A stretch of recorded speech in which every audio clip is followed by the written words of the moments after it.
بسم اللہ الرحمن الرحیم۔ السلام علیکم ورحمۃ اللہ وبرکاتہ۔ اللہم صلی علی محمد وعلی آل محمد۔ فضائل اعمال، حکایت صحابہ رضی اللہ تعالی عنہم۔ حضرت ابو طلحہ رضی اللہ عنہ کا نماز میں خیال آ جانے سے باغ وقف کرنا۔ حضرت ابو طلحہ رضی اللہ عنہ ایک مرتبہ اپنے باغ میں نماز پڑھ رہے تھے۔ ایک پرندہ اڑا اور چونکہ باغ گنجان تھا اس لیے اس کو جلدی سے باہر جانے کا راستہ نہ ملا۔ کبھی اس طرف کبھی اس طرف اڑتا رہا اور نکلنے کا راستہ ڈھونڈتا رہا۔ ان کی نگاہ اس پر پڑی اور اس منظر کی وجہ سے ادھر خیال لگ گیا اور نگاہ اس پرندے کے ساتھ پھرتی رہی۔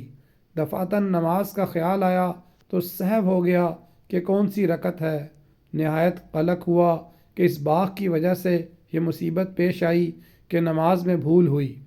فوراً حضور صلی اللہ علیہ وآلہ وسلم کی خدمت میں حاضر ہوئے اور پورا قصہ عرض کر کے درخواست کی کہ اس باغ کی وجہ سے یہ مصیبت پیش آئی، اس لیے میں اس کو اللہ کے راستے میں دیتا ہوں، آپ جہاں دل چاہے اس کو صرف فرما دیجئے۔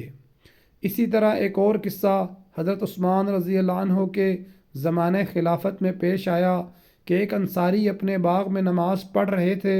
کھجوریں پکنے کا زمانہ شباب پر تھا اور خوشے کھجوروں کے بوجھ اور کثرت سے جھکے پڑے تھے۔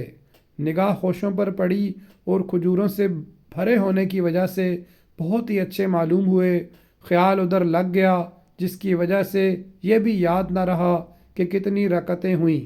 اس کے رنج اور صدمے کا ایسا غلبہ ہوا کہ اس کی وجہ سے یہ ٹھان لی کہ اس باغ ہی کو اب نہیں رکھنا جس کی وجہ سے یہ مصیبت پیش آئی۔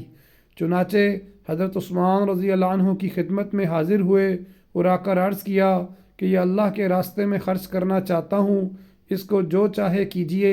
انہوں نے اس باغ کو 50,000 میں فروخت کر کے اس کی قیمت دینی کاموں میں خرچ فرما دی۔ یہ ایمان کی غیرت ہے کہ نماز جیسی اہم چیز میں خیال آ جانے سے 50,000 درم کا باغ ایک دم صدقہ کر دیا۔